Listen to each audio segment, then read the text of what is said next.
Thank you for pressing start on episode 71 of Underplayed, KZUM's indie video game podcast. Today, we have 2 secret games, followed by a developer interview and a review of our featured game, Untitled Goose Game.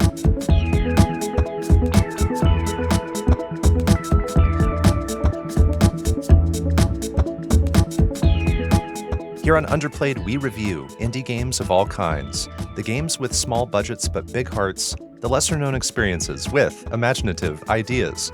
I'm Bo Po, but it's not only me. There's a guy with a flow who's on a journey. So won't you put your hands together, please, for the Zeo Drifter, the indie game sifter, the curse crackin' mister, DiscoCola.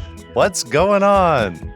Man, I tell you what, Bopo, I'm having a rough time in life. I feel like I'm stuck in this loop of buying my own stuff over and over again. But, oh well, enough about me. How are you? I'm doing just fine, my fancy neighbor who keeps throwing crap that I'm missing back over the fence to me. Those are references to our featured game, Untitled Goose Game, which is a special featured game because it was picked by one of this season's guests, and that guest is Óscar Losada Suárez from the Triband team, creators of What the Golf, What the Car, and other things. And we're very excited. Yeah, I'm very stoked. This is the season of the devs, and I know that this is going to be another good one. So looking forward to talking with Óscar here in a little bit. And actually, since we do want to interview Óscar about his game development story, about his body of work when it comes to indie games, and ask him a lot about what makes Untitled Goose Game special, we're going to just get right into our secret games so that we can be really efficient with our time. Mm-hmm. So before we move on, if you're listening to Underplayed right now, we thank you. We love you. If you haven't already, please consider giving us a follow and a 5-star rating on Spotify and Apple Podcasts. It should only take a few seconds, and we would really love that. It is time for our secret games. The secret games. Secret games that you're playing. Secret games. The secret games. Secret games. In Secret Games, we each review an indie game we've been playing in secret since our last episode. We do not discuss our picks in advance. We keep them a surprise for this very moment. Any indie game can be chosen as long as we haven't reviewed it before.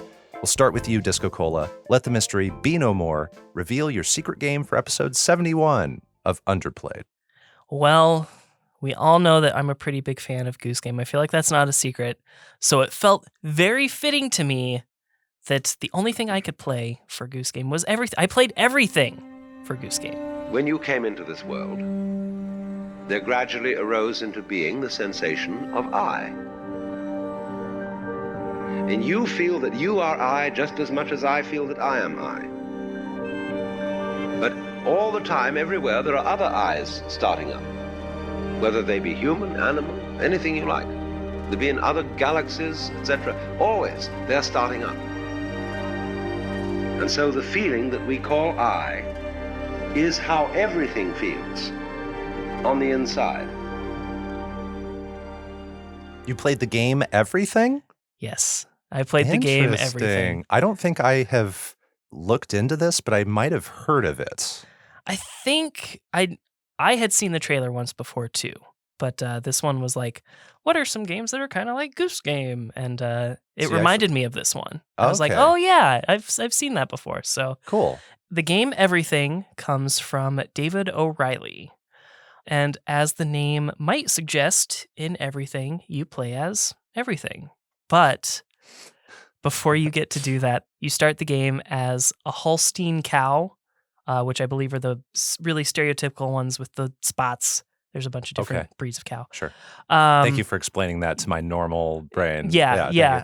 I've learned a lot, being married to who I'm married to. So they have a depth of knowledge about cows that I don't. Gotcha. But it is specified in the game, the Holstein cow. And the very first thing that is happening is you are a Holstein cow having a thought. And that thought creates the awareness of others' thoughts. And by listening to others and everything around you, you become able to find more of your kind, but then you eventually be able to become everything. You eventually gain the abilities to group up with your own kind, as I mentioned. You can become other things. You can ascend in and become something larger, or conversely, you can descend and become something smaller. So perhaps you're a cow, you ascend and become a tree. But if you're that cow, you descend and maybe you become a frog. And then you descend again and you become a grain of sand. Whoa. So okay. you can become everything. And it's my interpretation that the aim of the game is not to become everything, but to realize that everything is connected. While you are exploring everything, you continue to be able to listen to the thoughts of other things as well, like the trees and the rocks and the ground all have thoughts. And they speak to you? I mean, in speech bubbles, In yes. speech bubbles. But yes, they share their thoughts with you if you choose to listen. But in addition to that, you get to hear excerpts of a large lecture from philosopher Alan Watts. So he's sort of talking about a philosopher's way of how everything is connected. But yeah, that's the most of it. You become as big as a galaxy and as small as molecules, maybe even like theoretical particles might be on the level below that. I don't totally recall how small it gets. I imagine it's hard to measure how much of this game you've seen unless there's some kind of a checklist. So I guess the simplest term to call it would be a bestiary. Okay. And it keeps track of everything that you have actively been. Ooh, I like that. Yes. There are hundreds of things. I can imagine. Yeah. Yeah. And I have seen a very small fraction of it. Okay. It does eventually become easier to become lots of different things, so it's not quite so daunting. So, sorry to interrupt you here, but this is really strongly reminding me of that game you can play in your browser that I haven't even played, but I know you've played it. It's like this. What is it called? It's where you try to figure out how to become something. Using you try to make stuff using other stuff. I don't know if I've played this in Infinite a browser. Craft? Oh, I Is that what it's did called? play that. Yeah, you're right. Is it like Infinite Craft, but maybe more with more of a presentation with like traditional graphics and Wow. You're causing me to philosophize on whether these two totally like differently presented games are similar. I guess just in the sense that everything is connected. yeah. I think Infinite Craft is a lot less sophisticated in every way, but Okay. yeah, I forgot that I played that. Well, Infinite Craft, it seems like you're trying to make something. Yeah. In this, is it more of like an exploration? Yeah. And just sort of, I'm going to discover what is waiting for me in this, like Pretty much. Yeah. in this universe. That's a good way Okay. to put it. Yep. You do all of this, change all your sizes, and eventually, like the last like main skill you get is the ability to access a special gate. And once you finish this gate section, you will have successfully completed the tutorial. Oh, wow. Okay. Which Congratulations. for all intents and purposes is actually the end of the game. The game doesn't end. The only thing that ends is the tutorial. So It's a sandbox. it is baby. it's a huge sandbox. No credits roll, but once you finish the gate section, it becomes the sandbox with all your abilities unlocked, and you do get a little fireworks celebration for finishing the tutorial. But yeah, beyond that, it's just whatever you want to do. But yeah, beyond the absurdity and open sandboxiness, there are some sort of what I have previously called on this podcast the Goose Game challenges, and that's kind of why I picked this game. And so what some of these might look like is one of the skills you acquire is the ability to create copies of yourself or delete copies of yourself. So a fun challenge might be to delete as much of existence as possible. And I tried to do that. I believe I, as far as I can tell, cleared an entire continent of its existence. And so I would be interested to see just how much of existence entirely I can erase. You also gain the ability to change into other things at will. Ooh. So you could try to make as much of existence the same thing as you. Like you could ascend all the way up to the galaxy level, but maybe turn everything into a praying mantis or something. Ice cream. Yeah. I would do ice cream. I believe ice cream is an option. Oh my gosh. Okay. So I mean, ice cream is one thing in everything. yes. Everything does include ice cream. It sure does. Okay, good to know. But anyways, it's a bit long-winded to get everything you need, but once you do, it's all pretty straightforward. So for things I like about everything, it's one of those I love games. these sentences. It's one of these games. Yeah. Nuts. Sorry. Yeah, I love the enormity and the fun of just like messing with stuff. I don't totally subscribe to all of the points that the philosopher Alan Watts makes. I do like the concept of everything being connected, and between the excerpts of lectures that we get and the gameplay, when you marry those both together, it does actually do a lot in an interactive way to drive that point home. And I do sometimes get to that feeling where everything is actually connected on this higher philosophical level that I don't always necessarily believe in at a baseline. So adding that gameplay to this philosophical speech really does help to change my perspective on it and maybe challenges my perception. And that doesn't happen a lot. I will say that's a little surprising because even though I do hear that voiceover in my ear as I'm watching this, I'm seeing animals rolling, like goats rolling along the landscape in a way that just looks very goofy. It's very comical, yeah. And so it almost seems like that would be a mismatch, but it sounds like this game does kind of challenge your thinking. Yeah. And it still has that lightheartedness, pretty much at its core. But it very effectively like has me thinking about stuff that I've thought about tons of times before, but I'm experiencing it in a different way. And so it's a bit interesting, a bit uncomfortable, honestly, to like be challenged by such a game that I expected to be kind of funny. Yeah, like it would catch you off guard. Yeah.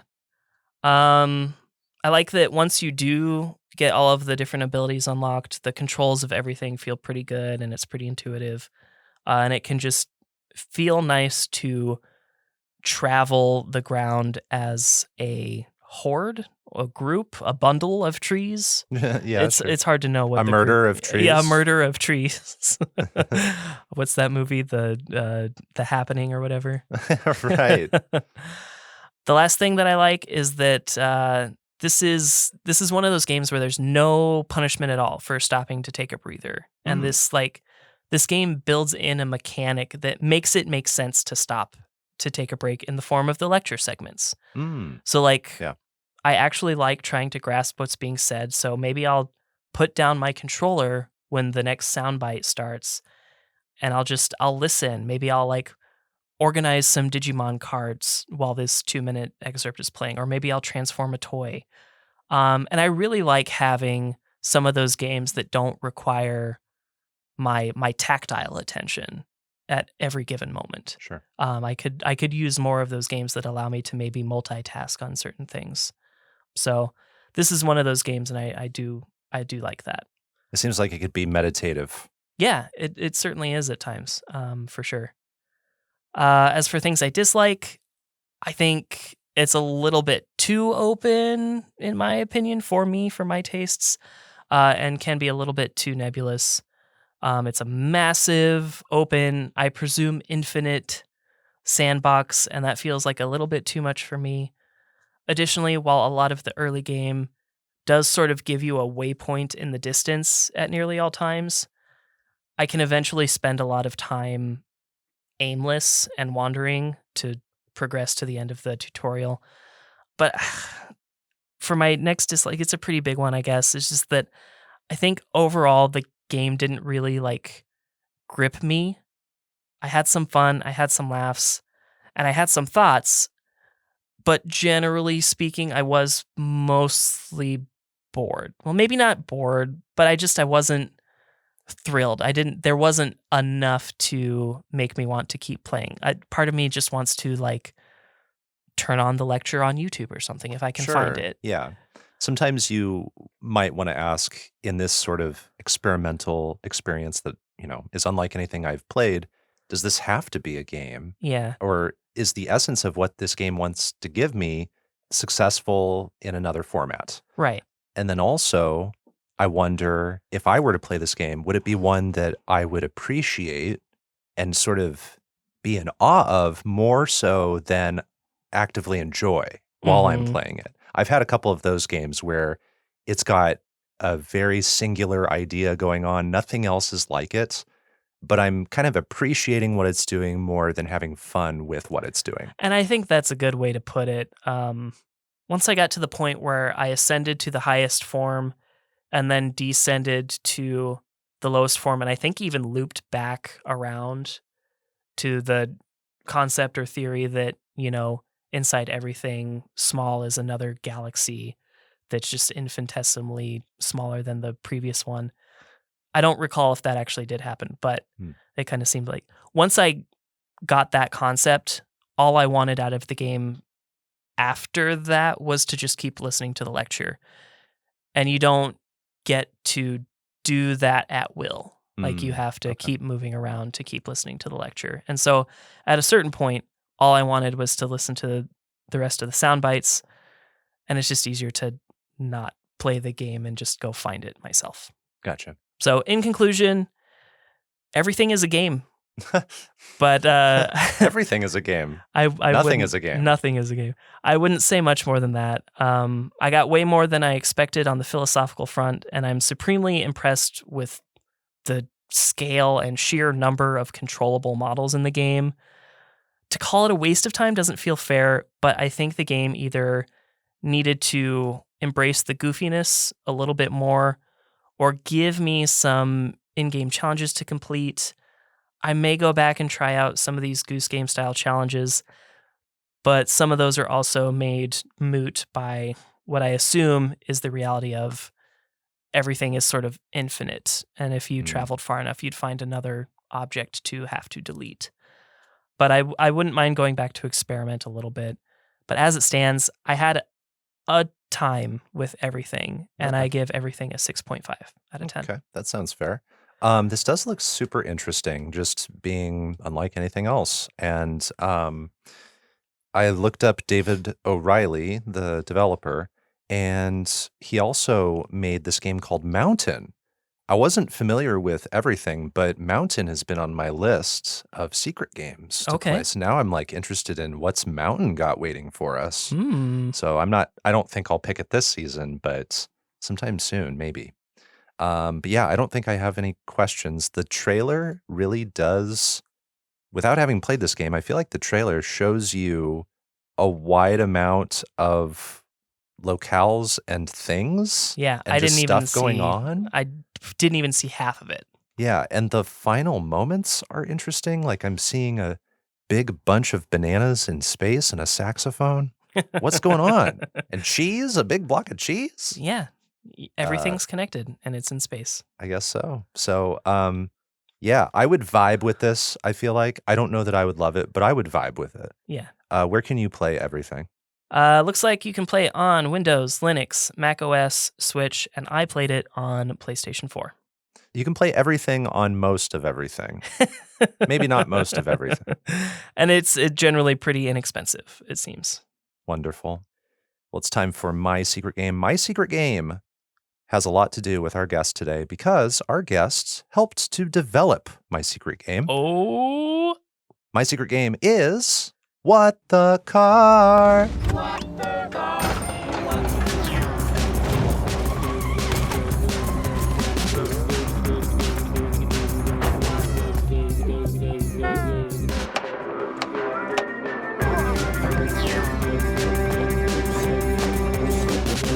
What the car?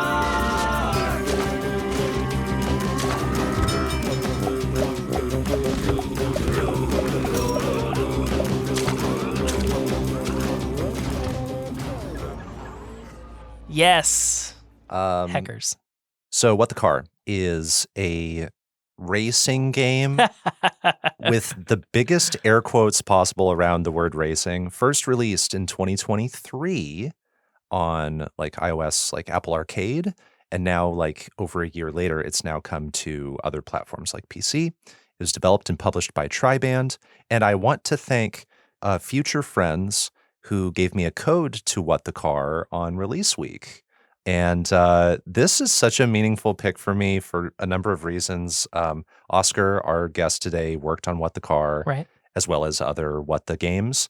The community manager for Triband came through my stream when I streamed the demo for What the Car back in the June 2024 Next Fest week. I was streaming the What the Car demo, and their CM came in and were just really pleasant.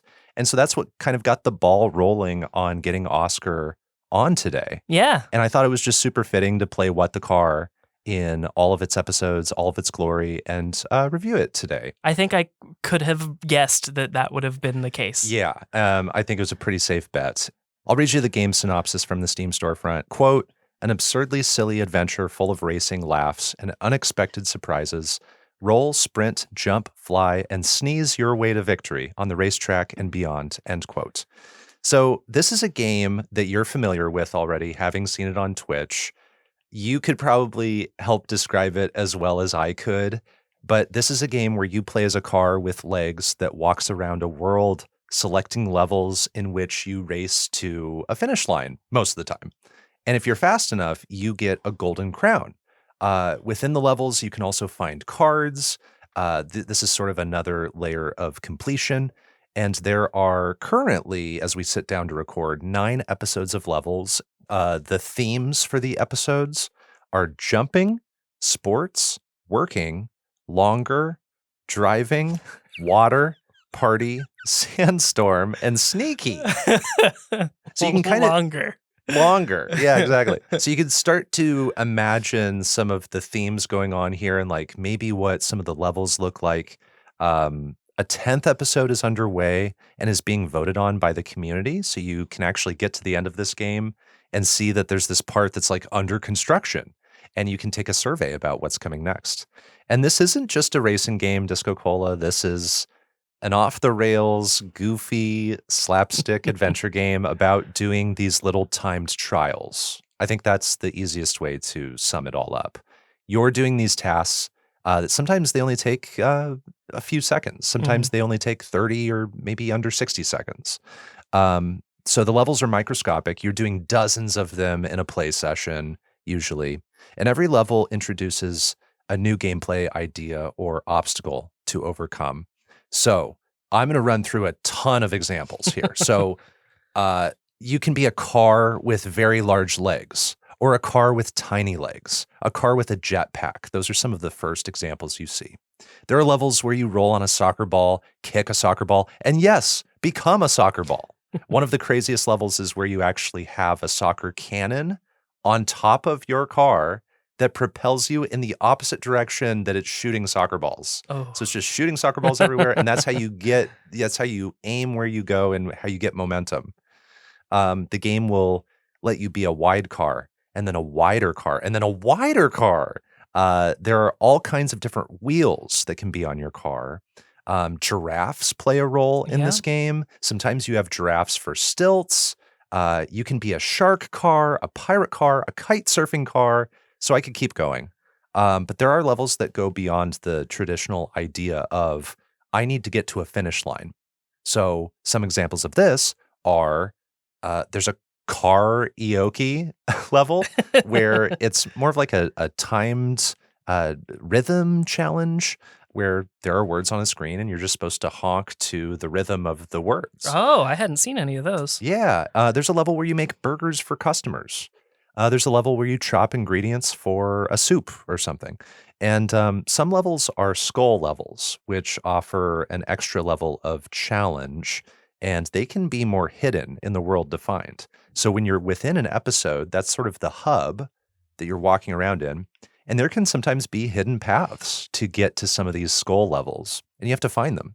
You can also skip them, but if you want full completion, you have to walk around a lot. And when you complete enough levels in an episode, you free a bear that unlocks the way to the next episode. And bears actually play a huge role in the world of the game. They're all over the They're place. everywhere. They are like set dressing. They are main characters. They are supporting characters. They're at the finish line when you finish races, and you'll run into them and they'll just go flying off of the edge. They're obstacles. They're obstacles. You have to avoid them. And none of them were hurt in the making of the game. Yes, the game makes that clear. And so that's like a fun layer of personality here. And then there are community levels. This is where users can create and share levels. And the game will offer these moments to maybe play a community level based on an idea of one of the main levels of the game. I haven't played with this mode, but my understanding is you can take a base game level and use it as a template for creating your own thing. And so you're not starting with a blank canvas.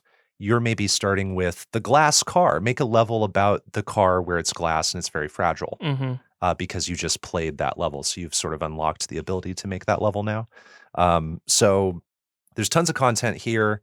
There have been multiple content updates that have been pushed since release that include sort of like smaller episodes. It's not like a full-fledged chapter of the game you're walking around in, but it's a handful of levels that explore a new idea. There are also daily levels where you can go in and play a level from Triband that's like different than yesterday's level. So you're always finding new stuff when you open this game. And what I liked about What the Car is this is a gameplay first game where gameplay is king and the gameplay rules. This game is so much fun. It is constant dopamine hits of finishing levels. Maybe you get the silver time and you know how to shave off time to get the gold. So you just go ahead and replay it. It's only going to take 20 seconds. And you do that dozens of times in a play session and the time just adds up. It melts away. The levels are so small that you just want to keep playing them, keep finishing them. I love collecting the gold crowns and the cards. It feels so rewarding. Sometimes the cards are off the main path. You see them like off in the distance and you go, oh, I know how to get there, but I have to sort of zigzag my way and I'm definitely not going to get the gold time, but I want to try to get that card. Other times, the cards are very much in your path, but maybe they're more challenging to get than other cards. Like I have to take this ramp at a very specific angle, or, you know, I have to make sure I hit this curve really tightly to get this card. And so it offers a new challenge every time you see one of these cards. And it also means that because these cards aren't always off or on the main path, there's no formula to them. They can sort of show up in any way that Triband wants them to. So the game is just always playing with this idea of completion.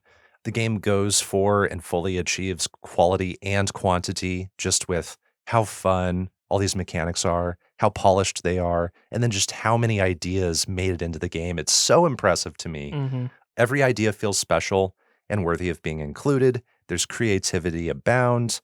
And this game is funny. You can attest to this. Yeah. It's hilarious. The game will announce like what the level idea is to you in this really funny voiceover when you start the level.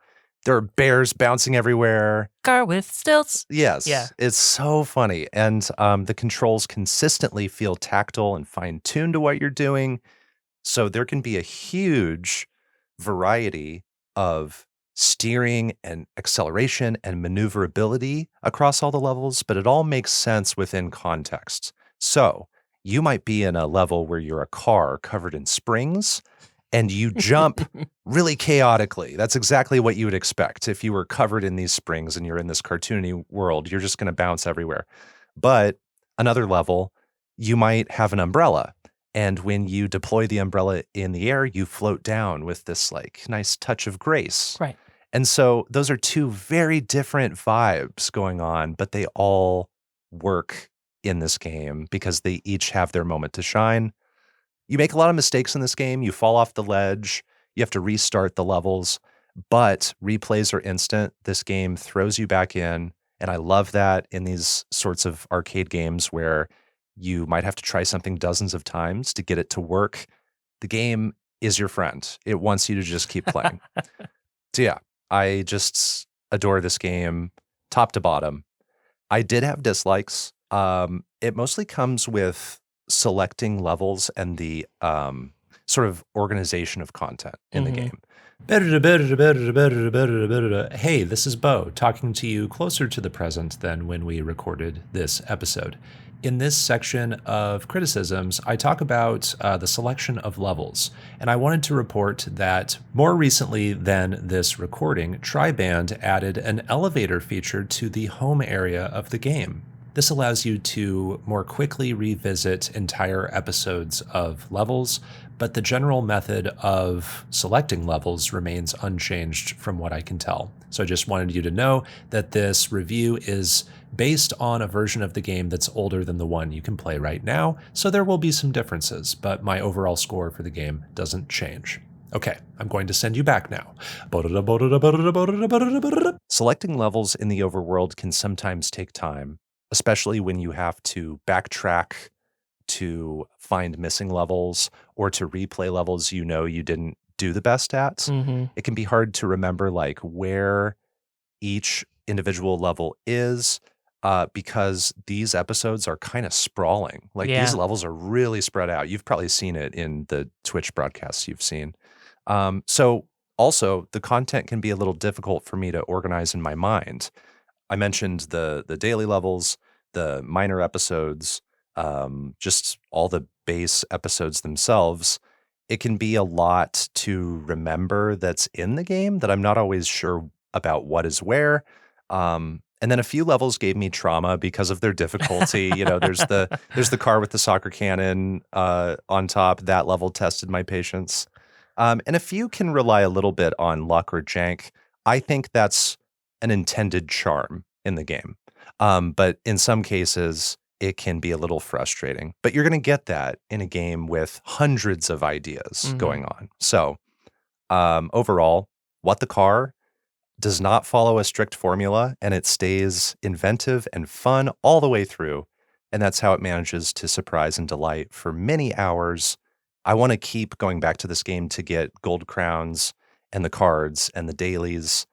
I'm going to give this a 9 out of 10. Hackers, baby. And it's playable on PC, which is the version I played, Mac, and Apple Arcade. Perfect. Well, I don't have many questions because I already knew before the recording today what it's all about. I knew that I wanted to play it. You knew about everything before today. I did know about everything. You're right. No, the only question I have is what was your favorite mechanic in What the Car? I know of the ones I've seen, the water jetpack seems really fun. Yeah. I think I know what you're talking about with like the water coolers. Yeah. That's definitely one of my favorites. I'm going to ask Oscar about this because it's just a hard list to pick from, but there's just so many good ones. Yeah. There are levels where you ride on top of things. So like you might roll on a soccer ball or roll on top of a coffee cup. Those kinds of things are really fun. I like the more traditional, just like racing levels where you're an agile race car. Like those can feel really good in this game. So they nailed the traditional sort of racing feeling when that's what you're doing. I like the umbrella. I like when you're a car inside of a wheel and you're just like this wheel that can turn on a dime. It feels so good. And then the water levels, I would say, just across the board are really cool. You get to have a shark fin, and some of those you get to bounce on the water, and that just when you're like, if you will, riding the wave of some of the platforms, it feels like you have this nice momentum going. Yeah, there's this one in the trailer where it looks like he rolls up into like a Sonic the Hedgehog kind of a spin, and that looks pretty cool too. Yeah, and it's funny because there will be a progression to the ideas where you'll be kicking a soccer ball into goals. Then you'll be walking on top of a soccer ball. And then you are a soccer ball, you know? And when you get to the you are a soccer ball level, it's like, oh, of course. That's like, right. Like, of course we're a soccer ball. Yeah. So I love that. We're a soccer ball, but we're a car. Yeah. So. Yeah, that's all I've got. I would love if it came to console. I probably will still play it on PC because I do really, it looks so fun. So if I end up with some like spare time, I'll probably still play it on PC. But Cool. if you're out there, Triband, I would take a console port. Other games of theirs, like What the Golf, have come to console. Yes. So I know it's not impossible, but I It's not also know it's impossible, not but- their goal. I know. Yeah. Yeah. And sometimes things that were possible for past games aren't possible for future games. Yep. It's just circumstances change, variables change. We understand that. But I hope you get to play this. So those are our secret games, Everything and What the Car.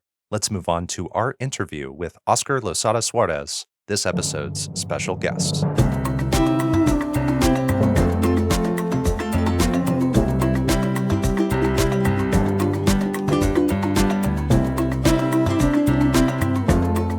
Joining us from a land that is far, he's worked on games like What the Car. He has skills of all sorts and plays keyboard sports. He knows game design, his controls feel divine, his programming's so fine.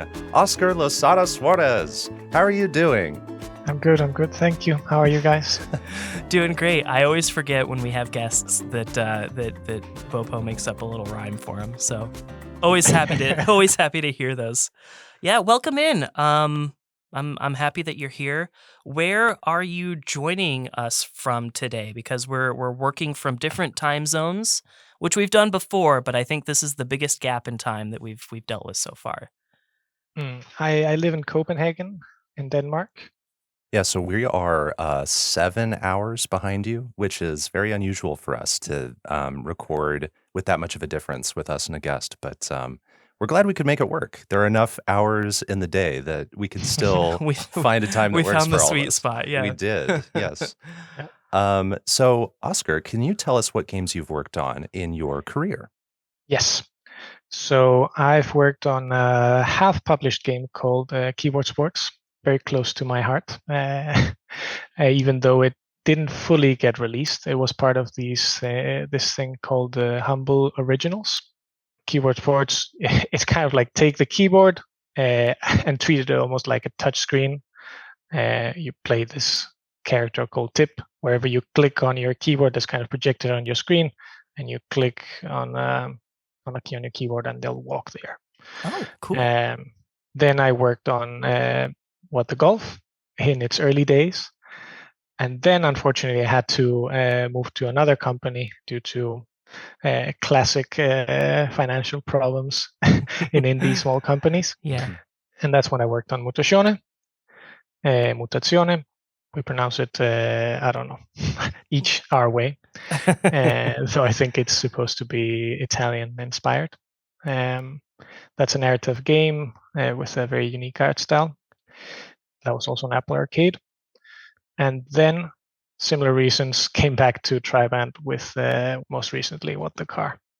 Bo and I have both played Mutazione, and Bo's played What the Car. I haven't played it myself, but I've seen a lot of people play it, and I'm really looking forward to it. So we are familiar with some of your work. We are. I actually recently played Mutazione on stream, and I played it because several years ago DiscoCola played it for this podcast, and the way he talked about it put it on my list, and I didn't get around to it until just recently. I wanted to play it shortly before talking to you, just so I had that experience fresh in my mind. I think Disco was able to join a couple of my streams too, so now it's fresh again in his mind too. So Remembered a lot of things I forgot. So yeah, and it was an awesome experience. I loved the narrative journey. I loved exploring that village and getting to know those characters. It was just such a joy, and it really goes to show, like hearing you say the name of the game, hearing how Disco says it, hearing how I say it. Everybody kind of does say the name of the game differently, but I've been saying Mutazione. yeah, I've been doing more of a Mutazione. That sounds pretty good. we get the thumbs up. Okay, good. I mean, I'm not Italian either, so Right. what do I know? I have a little bit of Italian ancestry, so I think it really falls on me to get it right. right. I'll do my best. He's carrying the weight for all of us. Okay. Yeah, right.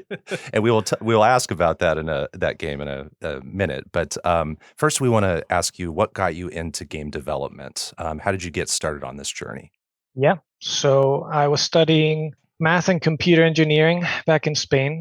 That's where I'm from. And I was kind of frustrated. It was a very long program, 5 years long.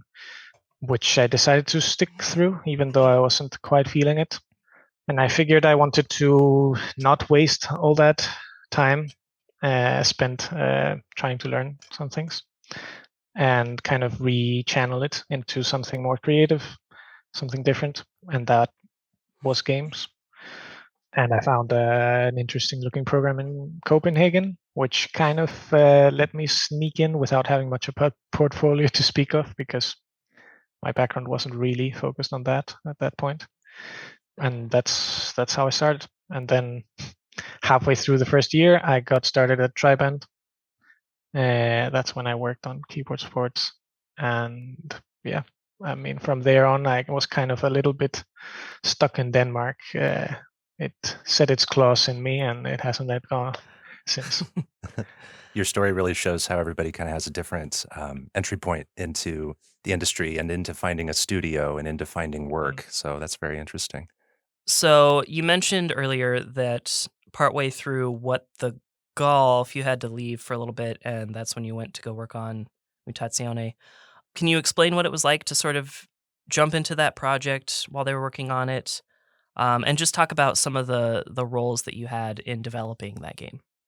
Yeah, it was a project that had a long history with ups and downs, as I understand it, through running out of money, getting new funding, having to let go of some people, and getting some new ones as new money came in.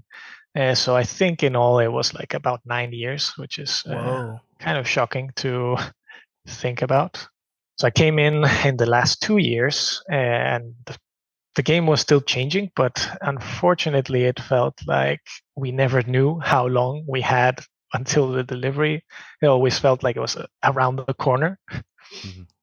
So it's not like we had like 2 years ends up being quite a lot of time if you know that's your budget or your timeline to begin with. But it wasn't like that. It was more like, oh no, we're supposed to release like in 6 months, and then we figure out we're definitely not ready to release, and then it's like, okay, we kind of extended a little more, and then a little more. So it's not like we could make, the scope of the changes we could make was restricted by that. So it always felt like something was sort of looming around the corner. Yes, for sure. Kind of like something frightening might jump out at you at any moment. Yeah.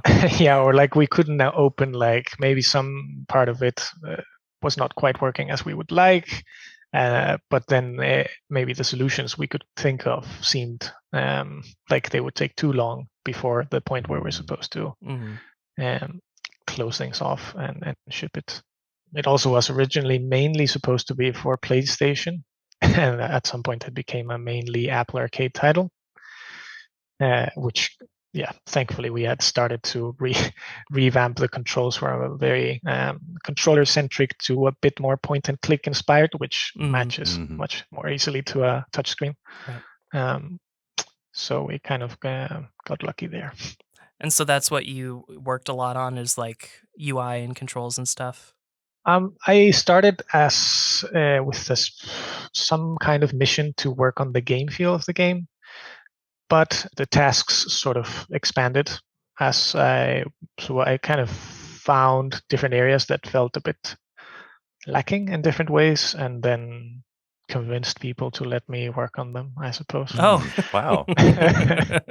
So yeah, it started with the character movement. So we had at the time a shocking amount of animations made over the years, like too many to fit in a animate file, and we had too many frames for the main character to fit in a file.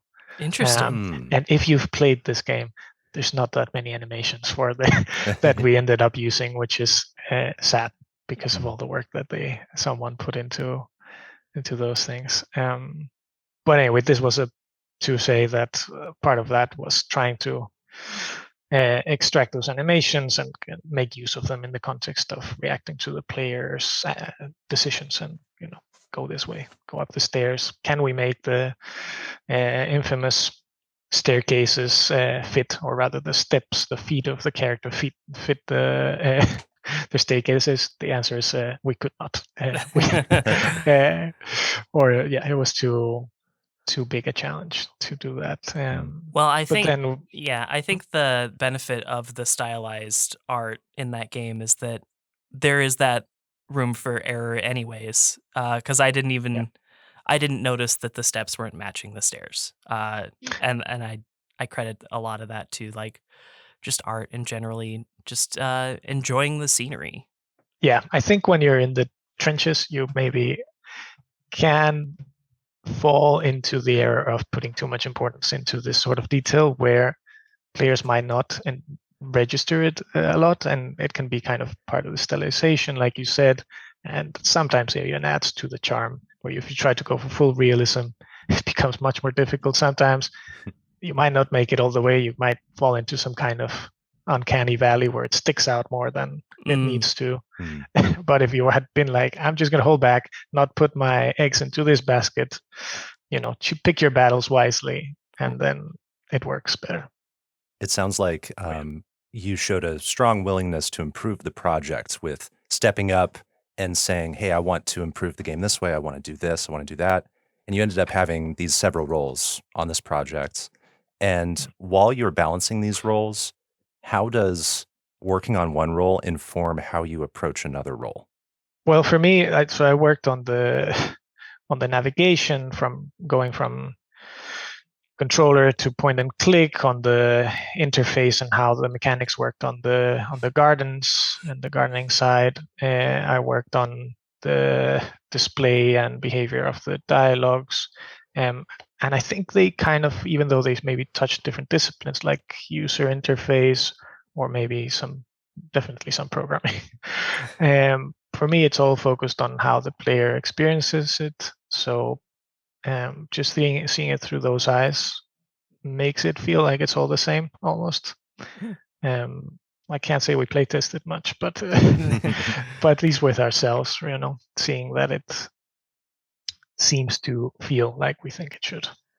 Well, I think it resulted in a game that I loved, and as Bo said in the first episode of this season, he seemed to enjoy it quite a lot. So, yeah, we really loved how it turned out. I will speak on behalf of both of us here. Yes, and I'm glad that you kind of gave us insight into what goes into making a game sometimes. I think a lot of people would look at Mutazione and think maybe it's a game that only took 2 or 3 or 4 years to make, and sometimes that's not the story. Sometimes these things have a plan and the plan changes and it gets extended, and a lot of hard work goes into making that happen. And then you went back to Triband. Can you describe the team at Triband and the kinds of games they aim to create? Yeah, I think it would be fair to say we're a bit of a chaotic bunch. At least we seem to have some kind of fame for it in the locally, I suppose. We used to work in a very respectable basement. It's been a while since then. Now we work in what feels like a bit of a palace, although it's kind of 20 meters away from the basement, so we're not far from our origins. Moving on up. Yeah. We got a bit closer to the water, some lakes, as we call them, in Copenhagen, in the center. And what type of games do we work on? We work on comedy games. That's kind of our mission statement, to make people laugh. Laughs per minute is even something we talk about. I've only seen What the Car so far, but I am laughing every minute. So I think mission accomplished, at least in that game. Bo's actually played it, so he could probably speak more to that. Yes. So I actually reviewed What the Car in this episode before this interview. And I played through every chapter, and I'm just astounded at how every episode introduces new ideas, plays with them in new ways that you don't expect, and that you're continuing to create content for this game. And it just shows that you and the rest of the team are so passionate about this idea. But going back to What the Golf, where you decided to take a serious sport and turn it into something more lighthearted and humorous, how did the Triband team decide to pursue golf as a starting point for this series? So I would say it was probably largely a matter of accident. It started with something that does not resemble at all what the game ended up being. the original version of the game, I can't remember the full name of it, but I think the subtitle was The Dark Holes of Golf. Oh, Oh, wow. So it was like a Dark Souls inspired thing.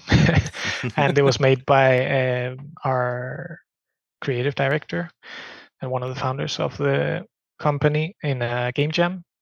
Yeah, that was kind of the starting point, and that was pitched to some companies, and then the next milestone, it was like, it's not this at all, and then it was a bit more like a Katamari thing, a little open world ish, and then that was scrapped. Then we went through, I call it the mind map phase, which seems to happen in every single project at Triband. At some point, somebody always says, listen, let's just make it real.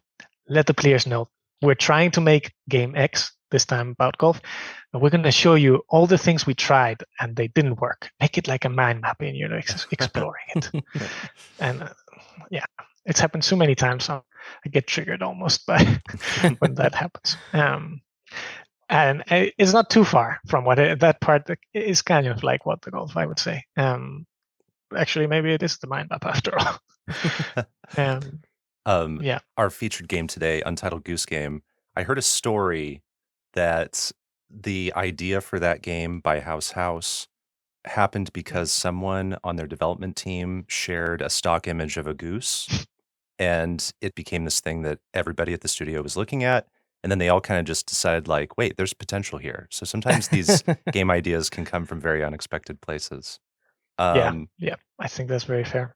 I think one more general point to make on this was, I think we tend to pick very mundane starting points, thinking that having a shared context for everyone to kind of start on the same ground level is useful to then understand each other when we're trying to make a joke. Like, you need a topic to talk about. So cars, I guess everyone knows of their existence, at least. We don't drive generally. Yeah. But and even if you've never played golf before, you've seen golf. Like, you understand the concept of a ball and a club and a hole. And then how do we take that and just go in new directions? Yeah. I mean, most people do. We probably don't very much. And we kind of try to turn it into a strength. Yeah. In your portfolio, you talk about programming as a creative thinking tool. Can you explain this concept and how it helps you formulate ideas for games like What the Golf and What the Car? Yeah. I was kind of excited to see that you quoting me on this. I'm not really sure anyone has ever opened my portfolio. We do our homework until you here. did. But anyway, that was nice. Yes, I can explain. It's not really like an original idea of mine or anything like that. I think it's how we work at Triband very often. We merge the role of the designer and the programmer, or part of the programmer, very much. They're usually the same person, as opposed to having a designer give a specification or a description and then a programmer materialize it in code. So the thinking is that when we describe or think about things in natural language, we can easily be very unspecific. For instance, we can say, well, the character will be able to jump. And that seems like that is a finished sentence when it comes to describing what they can do. But of course, there's a million platformers, a million games where you can jump, and they all are very different, right? So it's not really a design to say a character can jump. Whereas when you're confronted with the fact of the program, the code that you write, you are forced by how specific you have to be to make everything into a decision. It's kind of a tool to make you examine the possibility space of what it means to jump. How high, how far can you hold the button to jump longer? There's a multitude of variables that superficially, just in natural language, you will not be forced to consider. But when you have to code it, there's no question. You will have to decide. and you can kind of, instead of making the decision a bit automatically, you can turn it into a decision point where you're making a design decision. Yeah, right? it's a lot of variables. that could add up to a lot of challenges, or you could see them as opportunities. And it sounds like you Exactly. look at these variables as opportunities each and every time. Exactly. Yeah. Yeah, that's the idea. That's awesome. So coming from What the Golf, what is it that you learned in that game that is now being carried into What the Car? Well, I don't know if we learned. We suffered some consequences of maybe different decisions, and we're still trying to, I don't know, learn or at least reach some kind of satisfactory solutions. But I suppose the struggle would be in the context of Apple Arcade, where it's a live service where games are supposed to be probably played throughout a longer period of time, as opposed to, well, you start them and you finish them and you're hopefully satisfied with that. You can play another game or do something else. This kind of doesn't work well with games that are centered around comedy. Comedy has to do a lot with surprise. How many times can you surprise a person with the same joke? It's probably 0 to 1 kind of situation. So, yeah, kind of merging the comedy angle with the replayability, or the at least having enough content so that maybe you don't need to replay it, but there's enough that you'll play until you're done, or you won't finish it even, hopefully. So that's kind of the struggle we've been trying to deal with, and we were probably underestimating it with What the Golf. It was also not a project that initially was designed for Apple Arcade, but opportunities came around and they were taken. And with Car, we did know from the beginning that this was a project made for Apple Arcade. And we somewhat tried to address it, I suppose, mainly through having this level editor that players can make content themselves with. And maybe I can cheat and say from Car to the next project. The lesson that I am taking is making sure that you stick with a small team until the concept and direction is clear before you grow a team, and then everyone is not really knowing which way you're heading. Whereas if you've established the vision in your head, maybe you even have something ideally that everyone can play, and then everyone can align and work in the same direction.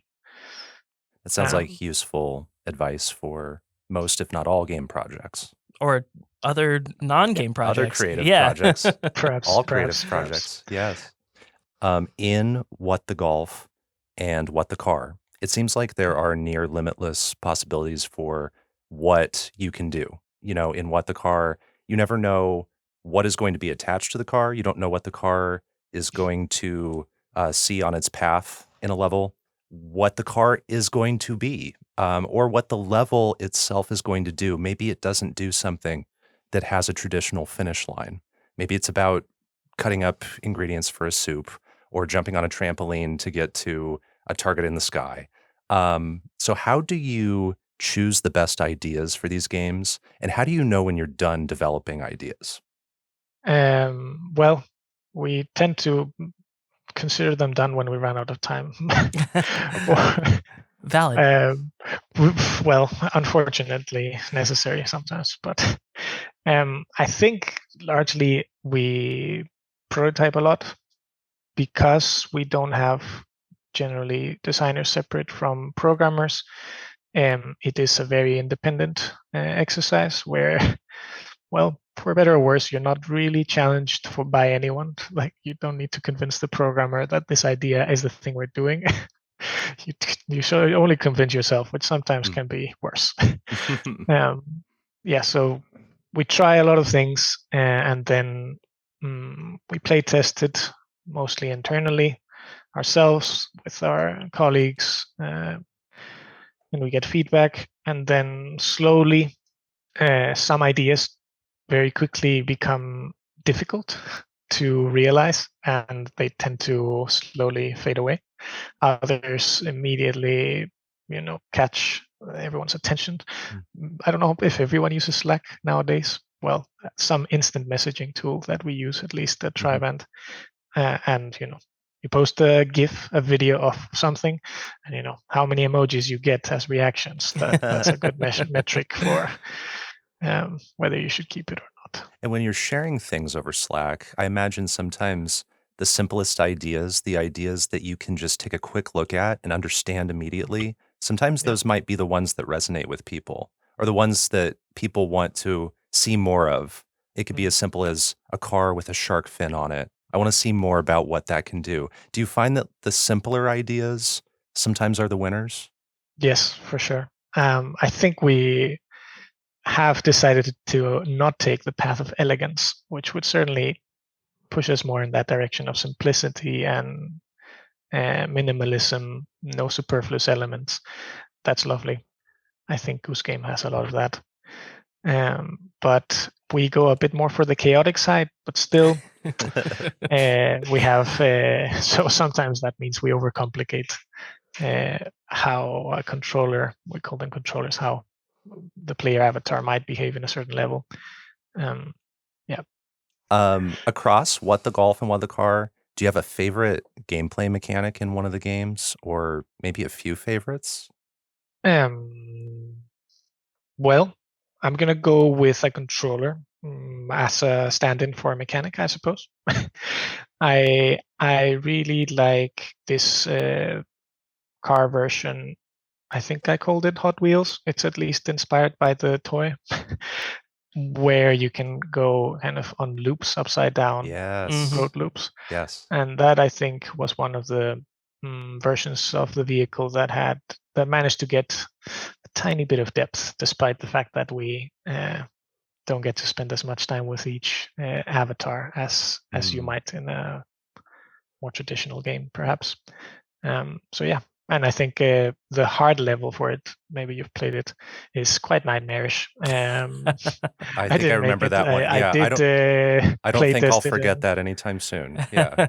Right. It was really tough. Yeah. Even so, I think it's really brilliant. I think it really showcases that the controller was quite successful. I'm glad you were able to make more than one level out of that idea and that kind of car. There's so many to pick from, but I really like the ones where you're carrying the water coolers, and there's another version of it where it's sunscreen. Oh yeah. I feel like those are very similar. It just may be different aesthetic choices for like what the car is carrying. I just like the feeling of boosting off of the I was going to say, water. just as a viewer, my favorite that I've seen is the like little water jetpack. Yeah. Yeah. That was originally the game, of course it wasn't originally about a car. It was about a family and a heist. Oh. Nothing of that happened. Yeah, it's our version of the dark holes of golf, I guess. Wow. And yeah, it was like a bottle of sunscreen and water cooler on their own. And at some point we figured out that nobody would ever understand why you were going through all these completely unrelated, even more. So it was like, well, we will attach a card to this water cooler and this sunscreen bottle, which now maybe is again a water cooler. Wow. Cool. As a game developer, what's one tool or source of inspiration that you rely on that maybe some people might not expect? So you mentioned before, we kind of touched on the accidental discoveries of maybe the goose as a main character for Untitled Goose Game. I think for us, I'm being a little cheeky with this interpretation of tool, but hopefully that'll be okay. Yeah, that's fine. I think we use misunderstandings a lot, like misinterpreting what someone else has said. Maybe you're discussing something and you spiral out of what someone else is saying into your own imagination, and hopefully you're able to reconnect to what they're saying later on. And sometimes I'm afraid that what I just imagined is not what I imagined. It's literally what they were just saying, but I just got distracted with whatever I fantasized about at that point based on something. And I think that's kind of the same line with the puns and the wordplay. Sometimes I just need something to grab onto, like for instance the shark are, and the carp, and the catamaran. The catamaran was definitely we had the idea that we were making a water-based world, and then I was like, I need to find ship that has the word car in it somehow. And it was like, okay, catamaran. And I was like, damn it, but those are split in half.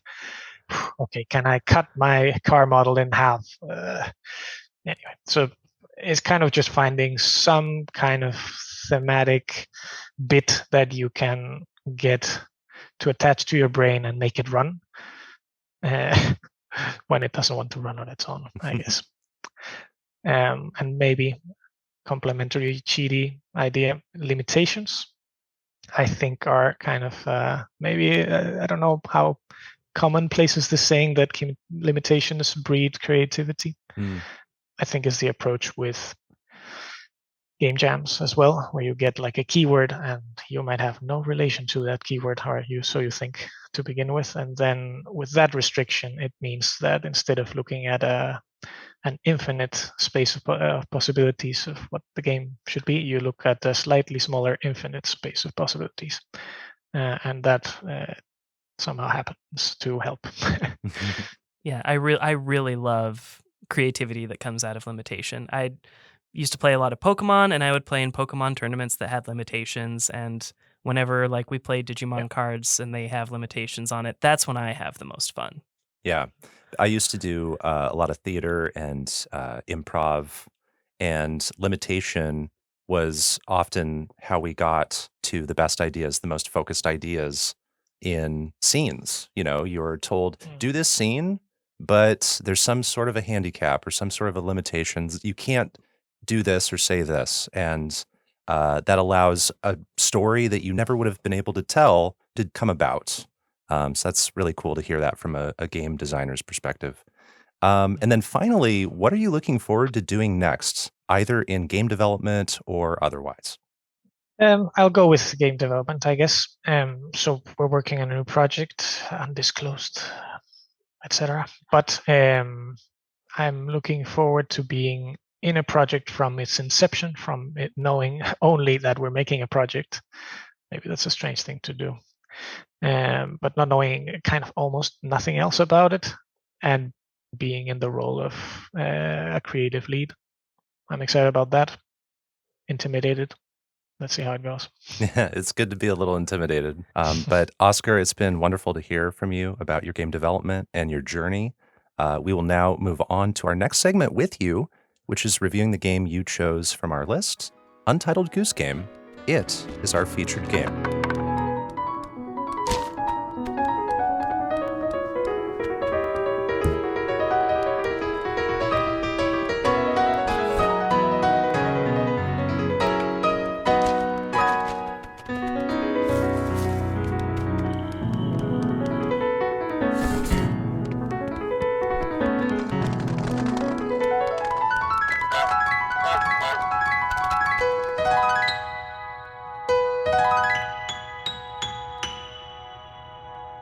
Untitled Goose Game is a puzzle / stealth / adventure game first released in 2019. It was developed by House and published by Panic Inc. The game synopsis from the Steam storefront reads, quote, "It's a lovely morning in the village and you are a horrible goose," end quote. So I'll set up the story and setting real quick. Disco will cover the gameplay. We'll talk about a little bit of history and significance with the game, and then we'll throw it to you, Óscar, to share your thoughts on the game. So in Untitled Goose Game, you play as a goose in an English village. This village is made up of 5 main areas. So you've got the garden, you've got High Street, back gardens, the pub, and the model village.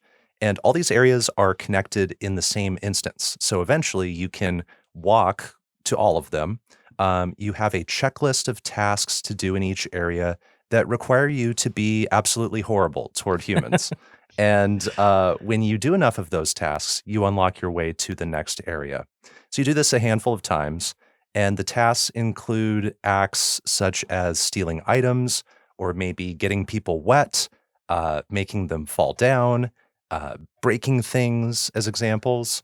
And your goal is to make your way to the model village, the last area, to get something the goose wants, and to just be a terror all along the way. That's how I would most simply set up the game. Disco, what do we do in this game, gameplay-wise? So in gameplay-wise, in Untitled Goose Game, you can do pretty much everything a goose does, just short of being able to actually fly. Your goose can waddle, or it can quicklier waddle. If you get into water, this translates to swimming. You will swim in the water as a goose should. You can flap your wings a bit. This doesn't have an apparent purpose, as far as I've found, but it's mostly just like dabbing on your enemies. You're adding dramatic flair to your actions. You can duck your head to get under low clearances. Did you like that? I see what you did there. Did you like that one? I did like that a lot. Good. I enjoyed that. Yes. You can grab items, and this is the most important mechanic in the game, other than just moving.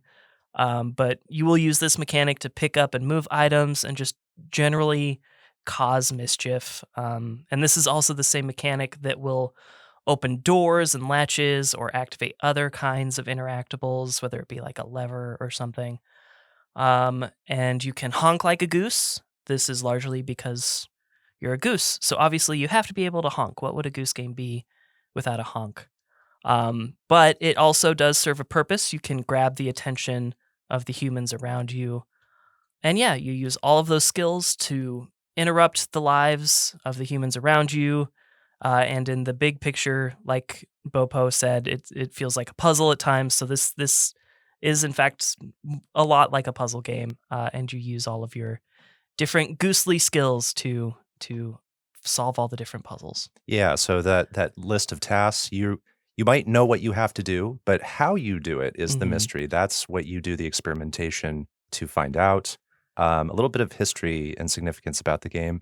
Untitled Goose Game was nominated for many awards at industry events. It was nominated for Best Independent Game at the 2019 Game Awards. It won Game of the Year at the GDC and DICE Awards. And this is kind of a fun award. It even won Outstanding Achievement in Character for the Goose at the DICE Awards, which is a character you play as, a character that doesn't talk, just sort of a testament to how much personality this goose has there. And there was a free update in September 2020 that added a co-op mode, which I have yet to try. Have either of you tried the co-op mode in this game? I have tried the co-op mode. You have? Okay. Oscar, No, have you not played? really. I Okay. opened it to check some things, but that's it. Okay, cool. Well, Disco, you might want to talk about the co-op mode. We might be curious about that. 100% I'm going to talk about Okay, the co-op mode. amazing. Yeah. Okay. I'm starting to wonder if that was a central part of your replay for this episode. Only maybe, perhaps, yes, definitely. Oh, wow. This is a surprise to me. I didn't know this. Okay, so Oscar, why did you pick Untitled Goose Game from our list? We gave you this long list. There were maybe 100 games in there or more. What about Untitled Goose Game stuck out to you? Well, it seemed relevant to my work at Triband, I suppose. We make comedy games, and this, I think, is very much a comedy game as well. And I had played it back in the day, so I knew what I was getting into, I suppose. Yeah, that definitely helps. And then what are your thoughts on Untitled Goose Game? You played it years ago, and now you've replayed it for this episode. Thank you for taking the time to do that. What are your thoughts on this game? Yeah, I think it's really fantastic. They're a game that's trying to do one thing, and it's very focused. Many games nowadays feel the pressure to be enormous, take up all your time and then some more. But this one seems to know what it's trying to do, and I think it does it brilliantly. Getting you to role play a goose seems like a fantastic novelty. And of course, it's kind of the jumping off board for setting up great comedy and humor that almost comes in a large percentage from what the player is doing. Of course, the game is driving you to produce these situations, but it feels like you're very much an actor in producing that comedy. I think I really like the interconnectedness of the space, as you mentioned before. Even though the action largely happens in these hubs, everything is connected, and it really feels like it's a space that is very real and very alive. the characters feel like they were there long before you arrived as a hurricane, and they are also there recovering from your horrible presence when you leave. I think the music is really awesome. Feels quite unique in its style, a bit classical. Mostly, if I remember correctly, it's a piano, maybe exclusively, that's playing the music. And it's so reactive to what is happening, what the player is doing, and what the NPCs are doing as well. I think it is quite key in getting the player in on the joke, establishing we are trying to make you laugh. I think that's more important than it seems. That's like in our games, in What the Golf and What the Car, I think almost the most important role of the punchlines at the end of each level in Golf or the introductory words at the beginning of every level in Car. I see that as kind of the declaration that we're being silly, almost. I agree. Yeah. So Yep. kind of less important that what we say is really funny or not, but just setting that context and mindset for the player is key, I think. And the music, how it swells when some tense thing is happening in Goose Game, or when you just cross over and are approaching the farmer for the first time, and it just kind of really drives your emotions beautifully, I think. I think the art style is great. It's beautiful, clean. I appreciate the minimalism. That's a personal preference, of course. I think I value a lot that, or perhaps it's admirable at the very least. Not that I don't like violent games, but I think it's admirable that it's a game that's not about killing. Perhaps you might say there's a little bit of violence, at least conflict. But really, like you're playing a villain, but you're not You're not really hurting people other than maybe making them fall down. Emotionally. Yes, exactly. Emotional damage. Yes. Exactly. But yeah. And dislikes, I think it's really hard to find dislikes, but I'm gonna go with something just because it was on the list. So you might have had this situation where the NPCs are quite reactive to your presence and what you do, right? But maybe you've encountered this situation where you try to steal something from them. This is a thing you do all the time, right? And they catch you, they'll run after you, and then they'll take it from you. Very mean. And then you can either give up, or if you're being a bit stubborn, you can kind of chase them and kind of take it back from their hands and like fight them a little bit. And if you insist a little bit, the AI, the code that's handling their behavior, can get a little confused, and you kind of can go around in circles a little bit around them, which, well, it somehow breaks a little bit. You see the seams. Yeah, you can sort of brute force things through persistence and just kind of mashing the button until you trick that character into just sort of going in a circle enough. And even if they're kind of onto you and they keep grabbing the item, maybe you can inch that item along until it gets to the spot you need it. So yeah, it feels at that point that you're not being maybe as cunning as the game wants you to be. Yes. At the same time, it also has a fitting narrative happening there, right? So it's like it's almost not really a flaw. Like, like the goose, you can imagine it being obstinate and being like, no, it's mine. I take it back, right? Yeah. So it still works largely. So it's almost not really a flaw. And I should give it a score as well, right? Yes. If you're ready, yeah. If you're ready, yeah. I don't know that it's life-changing, but I would say it is... I need to pick one score. Okay. I'm going to say it's a 9.5 out of 10. Amazing. Oh, that's so wonderful to hear. That's great. It's great to hear your perspective and to hear you just praise the game so much. This is a game that I've known about since 2021. That's when I first played it. I think Disco played it. I think I played it the day it came out, at least on Switch, yeah. So it's kind of been in your mind for maybe around 5 years. And now, DiscoCola, can you go into your thoughts? I would be delighted. So, up top, I think I've mentioned Goose Game on this podcast probably 7 different times for reasons totally unrelated to Goose Game. But it should be pretty clear that I like pretty much everything about this game. I think the gameplay is super easy to pick up. I've talked before about, trying to slowly introduce my kids to games, and they still aren't quite there with like doing more than one button press at a time. But I had my 4-year-old play Goose Game with me a little bit this time, and they were picking it up. They were getting the concept of moving and ducking at the same time and grabbing things while you're ducking. So I think that this is a game that has gameplay that is just really intuitive once you know what each button does, and it feels like you are the goose once you figure out the controls.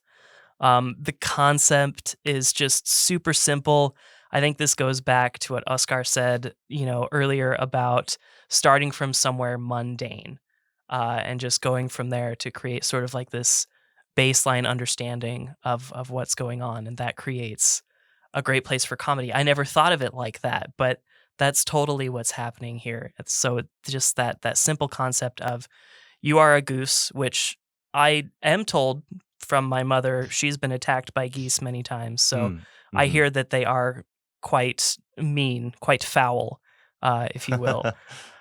I think the execution of the game perfectly marries challenge with whimsy and just outright fun in the gameplay. I think it's perfectly married into a great package.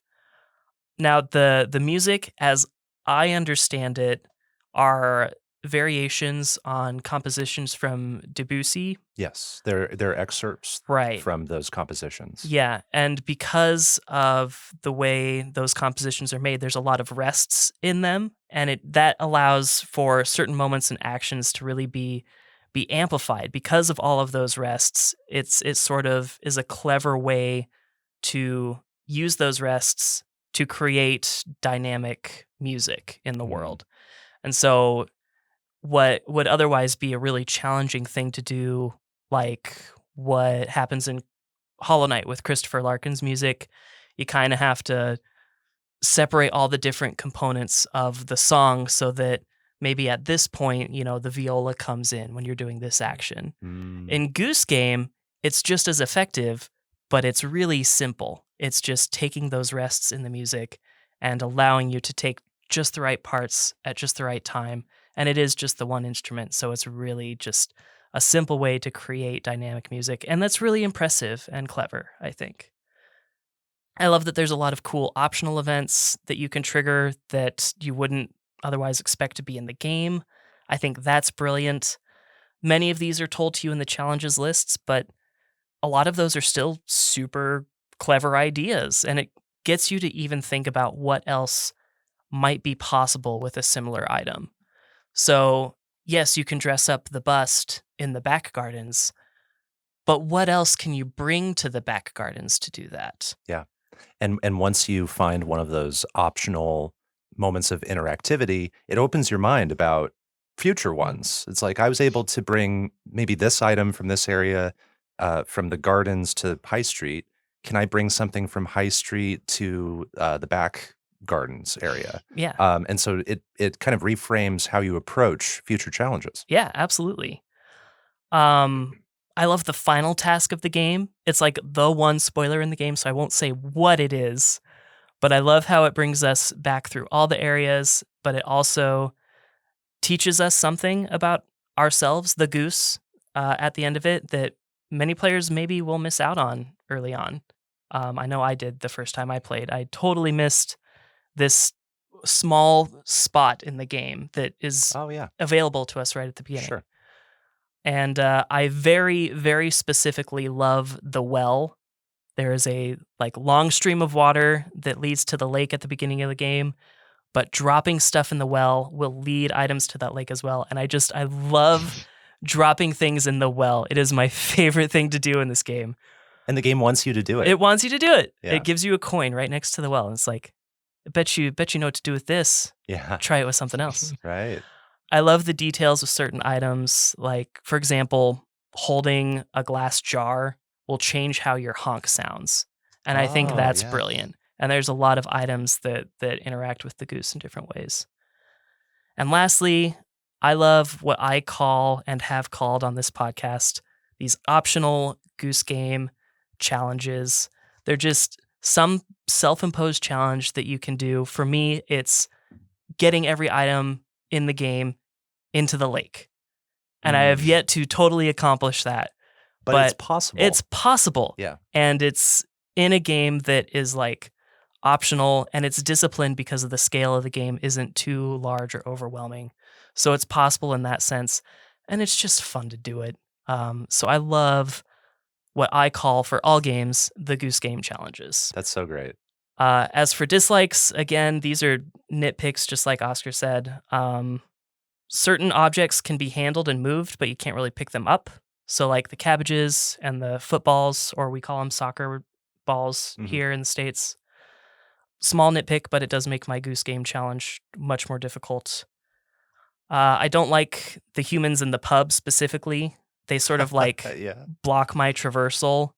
They're mean. They are mean. Yeah. I understand like people taking stuff out of my beak, but these guys just won't let me through. And so again, they kick you around. Yeah, that just makes my I'm trying to steal your stuff. Just let me do it. Right. I don't want. How rude of you to not let me steal your stuff. Please. Yes. Like Oscar said, I feel like just the human coding can be just like weird at times. So, for example, I'm throwing all this stuff in the lake. That's all I'm ever doing is I'm throwing stuff in the lake. And for a long time, the farmer just like does not know where his stuff is. He has no idea. But he'll like chase me to a certain point just outside of his garden, and then suddenly he's detected it. And that point at where he's detected it and how far away it is from the actual lake is sort of like unclear. And then once he's detected it, all my work, at least as far as the farmer stuff, is just... He's just going to keep coming back and back. Yep. I can distract him as much as I want, but eventually he's already detected those items, so he's going to go back. And then, like I mentioned, I did play the co-op. I played it a little bit with my kid, but I did play it with my wife as well. This is actually the second time we've played it together. We played co-op back when it first dropped.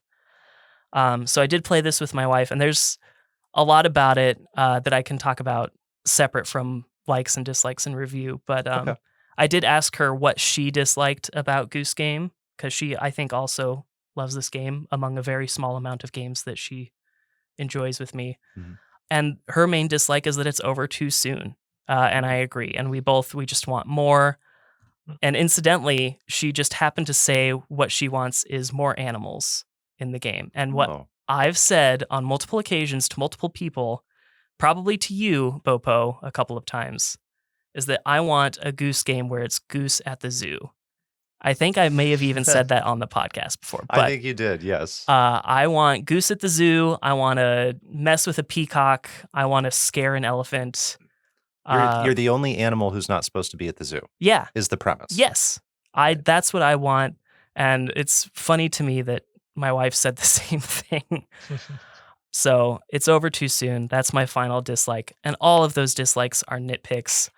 I have a very small list of games that what we say around here is games that changed my DNA or changed my body, maybe is what you say. Yeah, changed my DNA is what I like to say. Goose Game is on that list. I never thought of such chaotic fun before. And I don't know that it's like a super sophisticated game, but just the premise and what you can do and what you have to do is just such a fun time. This was my favorite game of the year that it came out. And I don't often have favorite games of the year, but Goose Game was an easy pick for me when that year came to a close. I have to search for flaws.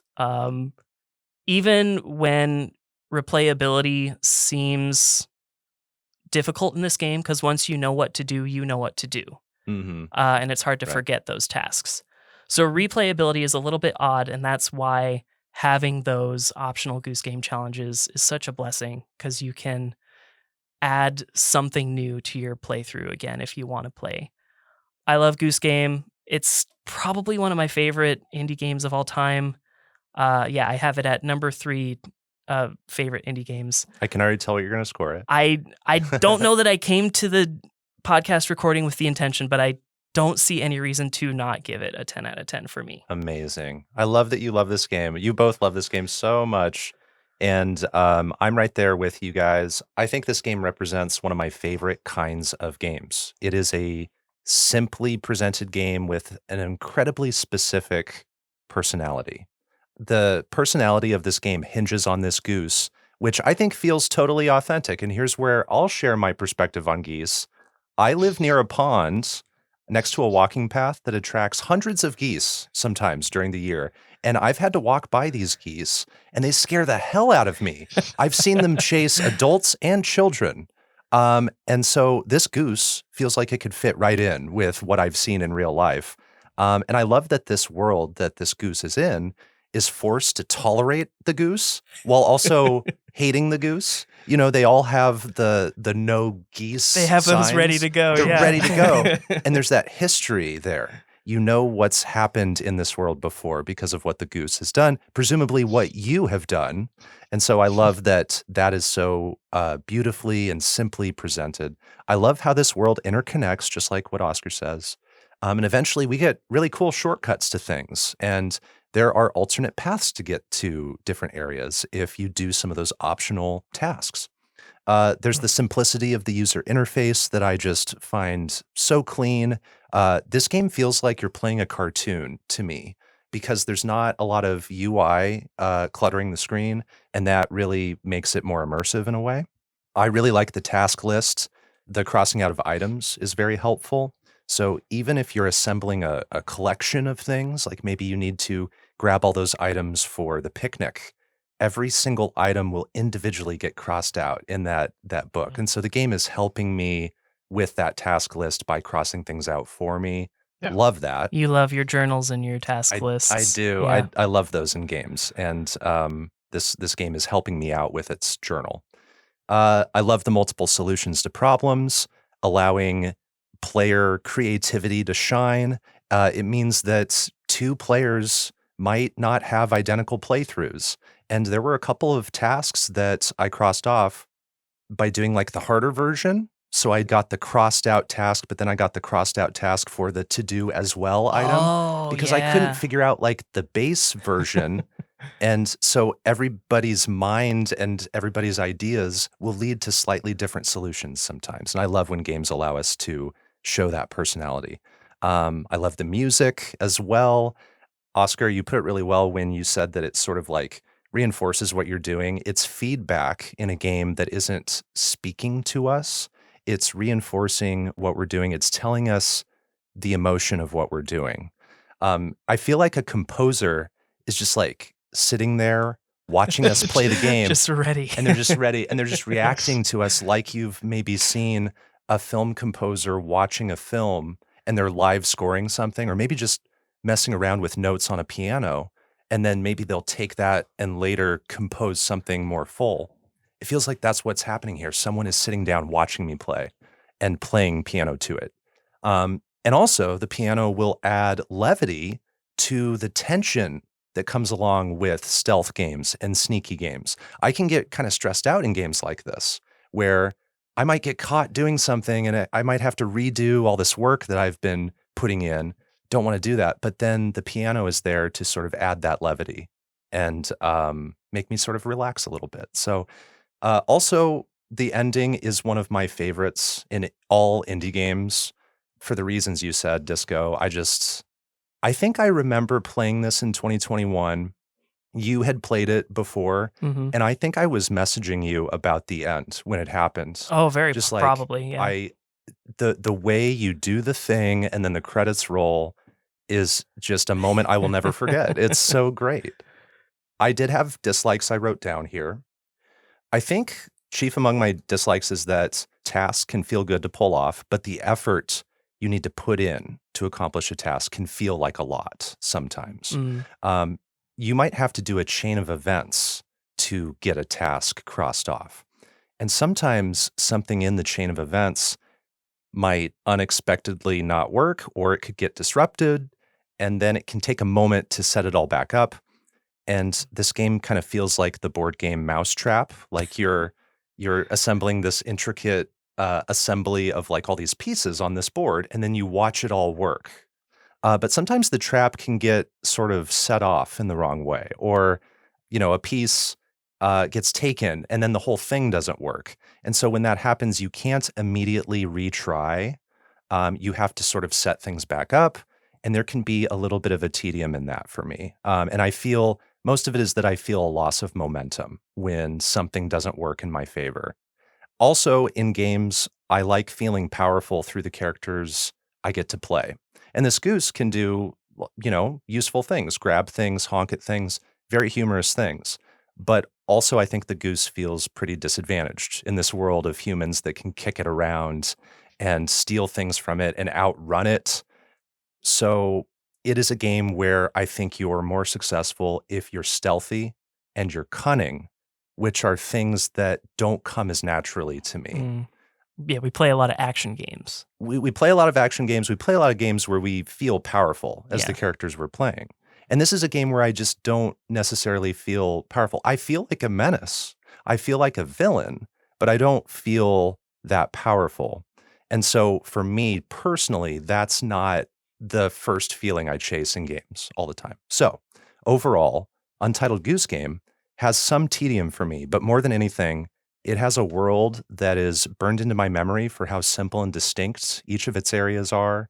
I love finishing tasks because they feel rewarding when you finally outsmart the humans. I love that there are multiple solutions that make the world feel flexible. I think it has an all-timer of a beautifully simple ending. For me, this game, I think back in 2021, would have been like an 8.5. Mm-hmm. I've replayed it now this past week. I think it holds at an 8.5. Okay. Which is a very positive score from me. Yes. Yeah. One of the things I was worried about replaying Goose Game, as I do with any game that I've absorbed all of the content for, is will I enjoy it again? And I was very skeptical that I would with Untitled Goose Game. Like that definitely has diminishing returns. Playing in co-op really helped with that. First of all, way more than I expected it to, because I had also played the co-op before. But anyways, after having this long of a break between my last playthrough, it still held up, and I still had a lot of fun. I didn't think that me and my wife would be sitting there laughing after the kids had gone to bed, but we were still finding those moments where we just couldn't contain our laughter. So one of the things you can do is the goose is honk. Doesn't serve a huge purpose throughout most of the game. But when you're playing co-op, one of you can run interference. One of you can be a distraction. And this really changes the way that you can deal with some of these more annoying puzzles, like some of those ones with the bigger setup. Yeah. One of you can just run interference with the shopkeeper on High Street and just grab a bunch of crap and put it in a basket. And the tasks themselves don't change. Nope. So it sounds like maybe that gives you just a clear advantage. Yeah. Over playing single Not a player. clear advantage. Like the programming's still competing to figure out who to focus on, but generally honking overrides just about everything else. Sure. Wow, interesting. So what I want to ask Óscar about is how Untitled Goose Game creates its own identity, maybe through genre, maybe through personality. And what about its personality and what it's doing inspires you as a game developer? I would say the key part is the goose character, going all in on that premise and just squeezing everything they can out of that. I think they did. You were talking before about the to-do list, and I find to-do lists, task lists, generally a bit anathema to free time and playing games, though they are very prevalent nowadays.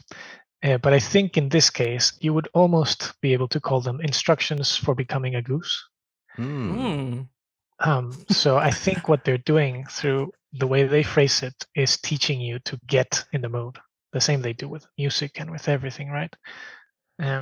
I think that's just kind of brilliant.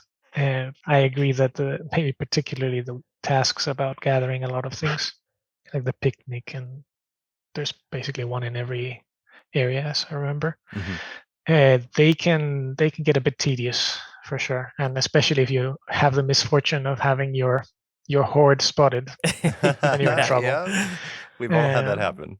Yeah, it happens. It happens. I think they also do great in having pretty ordinary tasks like picking up things be particularly goofy and refreshing by, of course, well, you don't have a hand, so you'll pick it up with your beak, but more so a little bit Octodad style, tiny microscopic version where you can control the neck, and it only has 2 positions basically, but still it makes it ever so slightly clunky, and you can definitely get the, oh no, I needed to lower my neck to untie the shoelaces. No, and now it's in their hand, I need to raise it. And you just get confused and you press everything wrong because of the tension of the moment. And I think just these actions help. The flapping the wings is also an ingredient for roleplay, I think. Mm-hmm. Right? It's like you're boasting, intimidating the humans. Yeah. Yeah. Only one human gets intimidated easily by the goose, but they all get startled by the honk, Mhm. which is just right. There's one practical use for Um, the flapping of the wings. I think it's when you're in front of those women in the pub and they give you a flower. Oh yeah. That's Okay. one. Yeah. They'll ask you to Yeah. duck and then honk and then flap your wings. And if you do those things in the right order, they'll give you the reward. That's right. Yeah. Okay. But other than that, yeah, it's like for show. And Yeah, it's a bit lock and key, like single use almost doesn't count in that sense in my head. But yeah, for sure, I think use it there, and it is funny to finally be like, now I get to use it. I think from now on, I will look at the journal in this game as the Goose Guide. Yeah. That's how I'm It's- going to think of it It's from now the on. Bible, how to be Yeah, comic. It's exactly. like opening How the to be a goose. Yeah, I love that. That changed my life. That's so great. And what inspires me as a game developer about this game, I think the efficiency and how naturally they managed to get the players in on the joke. It started with, I remember seeing the trailer or teaser or some video that they put as part of their ramp up to the release back in the day. Mhm. And it was just like an immediate hit. Everyone got it. Yep. I think that's just a sign of genius in the execution. For me, when I look at this, what is really impressive is how hard it is to classify as a game, especially when it comes to genre. And I think one testament to this is in our list of games to review, we've got them separated by genre. And Disco and I each thought that this was in our adventure category.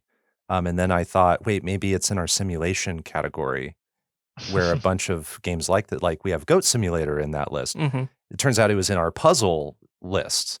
But you could arguably put it in any of those. And I think not being able to succinctly categorize it as, hey, this is a puzzle game or this is an adventure game really goes to show that this is like a unique experience. Mhm.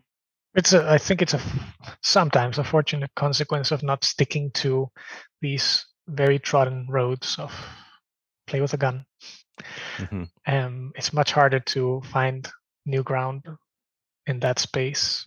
But if you have the strength, the boldness to pick something else, something that like this, then sometimes you also get rewarded with feeling truly original, hard to classify, fresh. And certainly that's kind of an aspirational goal, probably for every game developer. So I mentioned before the task lists. I feel like games nowadays very often are falling into vices of playing with extrinsic motivations for the player, rewards, systems that kind of build on addiction and very satisfying feedback loops, right? Our lives have sometimes no reward or feedback for our actions or the delay in between our actions and their outcomes. You try to learn something, it's going to take years before you reach, some kind of milestone perhaps. And in games, everything is compressed to the extreme and in fact designed to produce satisfaction at every step. So of course they're addictive. And I think this game doesn't abuse that aspect that sometimes I think is being abused nowadays. Hmm. Instead, just gives you intrinsic motivations. The activity itself is fully rewarding. It has the most minimal version of a structure progression system. It does have a task list, but aside from that, there is nothing else. So I think that's great. Yeah, and even within the task list, there's a little bit of flexibility with making progress. You don't have to do every task to move on. You can, if there's a task that's bothering you or you can't figure it out, you can choose to focus on another one and save that one for later too. So I like that too, that it's not forcing us to be on this focused path. Yeah. We've mentioned a couple of examples of this in our reviews, but this game has some subtle storytelling. Bopo mentioned the no goose allowed signs that are around. I sort of mentioned the location where we place the final item. I think that tells a story. How else does this game create that sort of like subtle storytelling? Well, I would say the fact that all the spaces feel interconnected already takes a big step forward in creating in your head a reality that's much fuller than it actually is. Meaning, of course, they didn't make the rest of the town, but in your head, surely it's there. In fact, not just in space, but in time, based on what you just hinted at, that ending, right? It immediately projects in your head forward and backwards, and you imagine much more than actually was in the game. I think the NPCs feeling like, well, you encounter them, you kind of walk through them, and they look like they're doing things, right? And you interrupt them more than they're waiting for you. And I think that also makes it come alive. And I would say the ending with that role reversal also helps to make them feel like, okay, they have a mind of their own. I see what you mean. Yeah. I guess if I thought more about it, there's like two more specific but very similar examples. There's the fancier man in the back gardens, as well as the farmer, and the way that they both react to their respective flowers. Each zone has a flower that you can collect. Right. But the way that these two specifically react to their flower, like you get a sense of some of their own personal goals or their own ambitions and what they care about. And the way that the two characters in the back gardens talk to each other. Like you start to understand like who these people are. They have no more than a nose on their face, and that's it. But that starts to paint a picture of who these people are. I look at those two in the back gardens, and it's great because we get to see two villagers side by side and see how they live their lives. You know, it might be their day off. They're spending their day off very differently, but they're neighbors, and there's a relationship there, and they throw things back and forth to each other so that they know, oh, this is your bra. I'm going to give you this back. And I just love seeing the guy relaxing with his paper with his legs crossed, and then the lady next door, she's working on her art project. And, you know, that's just how they are each spending this moment in their lives. It's just a snapshot of two people very efficiently. What about when the neighbor, the lady, in my head, she's peeking through the fence in between them, looking at the other neighbor. To me, it felt like she had maybe some kind of crush on them. Oh, maybe. Interesting. And it also felt like maybe at least the version that I made of the decorating the bust was supposed to be the neighbor, the elegant man. So I think she's her like muse. an admirer a little bit. Her muse. Interesting. Yeah. So that's she doesn't do it all the time, but you know, she sometimes goes there, and also they probably use that so you have to create space so you can go to the lower part of her garden without being spotted, right? While she goes there. Oh, interesting. Yeah. Wow. I also love that this whole place has this feeling of an English village, and that idea is communicated to me even before I read about the premise of this game being set in an English village. And me, myself, never having been to an English village, I just kind of understand that it's in an English village. Yeah, there's certain like set pieces that you're like, oh yeah, okay, I know where we are. Yeah, there's architecture, there's like just sometimes the items they use or just the way things are laid out. It just feels like it has that sense of a place as well. Mm-hmm. I'm curious about how we approached puzzles, and if you could give examples of logic you used in specific moments. Like, what led you to a certain solution that you thought was interesting? There is no logic. I am a goose. And I just want to steal whatever I can. And from there, sometimes I solve puzzles on accident, like breaking the broom. Didn't even look at the task list. You didn't even try for that one. Nope, just Interesting. happened. Yeah. Pretty much I'm just trying to see how far I can take things. Yeah. Literally and figuratively. Yeah, that's a great way to look at it too. Like, did you accidentally stumble across anything in this game based on your actions and not really knowing what to do? I think what you're doing a lot is uncovering the rules of the game while you're playing.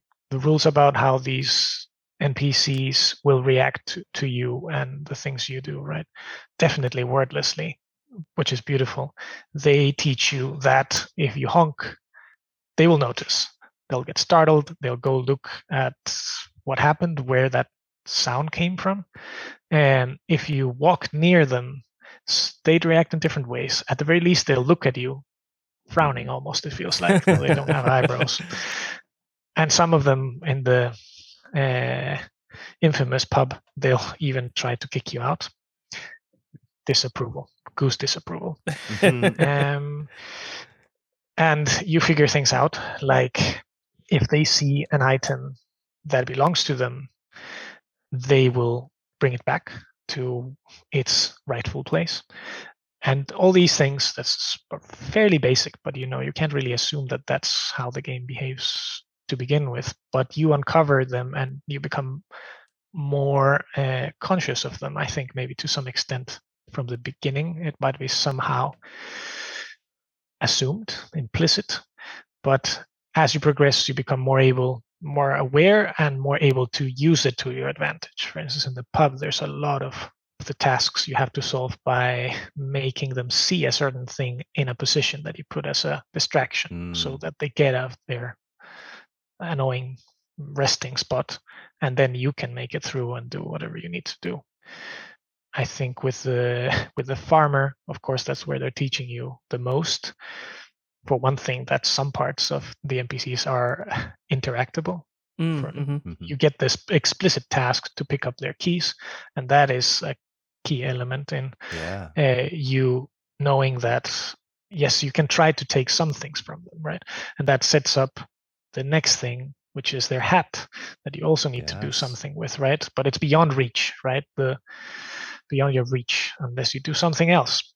And it kind of is you exploring what is the possibility space and kind of wondering in a very, almost doesn't feel very logical in the sense of logical reasoning or like very puzzle-like. It's more like you're saying, but how do I make them kneel down so I can reach? So it almost doesn't feel like you're doing a puzzle. You're just playing and then telling yourself a story, I think.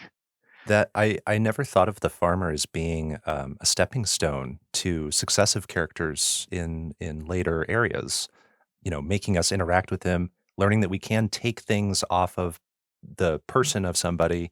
That is used with the boy in the high street, and then it's used with the fancy gentleman in the back gardens. We have to take off his slippers, those kinds of things happen. So, wow, I didn't think of it that way, but it's very intentional and very good that they teach us that. Oh, so glad we have a game designer on the podcast to bring these things to light. Right. And, we didn't pick up on some of these things despite, Disco and I each having replayed this game. All of us have replayed this game. I'd like to touch on replayability again. This was a topic that I think you were interested in, Disco. Yeah. Just like, as I think you maybe have played it, how many times now? 4? If you exclude trying to fill the lake with all the stuff, probably 4. But if you include that, 5 or 6 times. I played it with my kid once just because they wanted to play something with me, and there's only so many options that they're suitable for right now. So, yeah, I mentioned it talking about co-op. I was worried about it because once you know the solutions, it's hard to forget them. Having the co-op option is helpful if you haven't played that previously. So Okay. that offers some replayability, but yeah, it's the same thing with like a lot of puzzle games. Like how do you tackle replayability with a game like this? Yeah. And then otherwise, you've talked about the sort of optional tasks, the Goose Game tasks. Mm-hmm. The game gives you the to do as well list, which I appreciate. But I like that the game ends and then it unveils all of the to do as well tasks. So it's Mhm. like, this is a clear point where you can now stop. You can enjoy the time you had and just stop here, or you can keep going and here's what you can work on. And so I just like that there's that very clear moment where you can make a choice. Any other thoughts on the replayability of the game? Hmm. Yeah, I think it's a hard battle. We think about it daily lately at our work, because surprise seems to be such a key central element to the comedy of it, right? And if you remove that, I didn't remember the puzzle specifically, or at least how you're supposed to solve them. Maybe even now they fade quickly. But it didn't have the freshness. So, for instance, the first time I played, I didn't get to the very end. I got to the pub or something. So the part after that immediately felt way fresher, way more exciting. Sadly, it was almost over.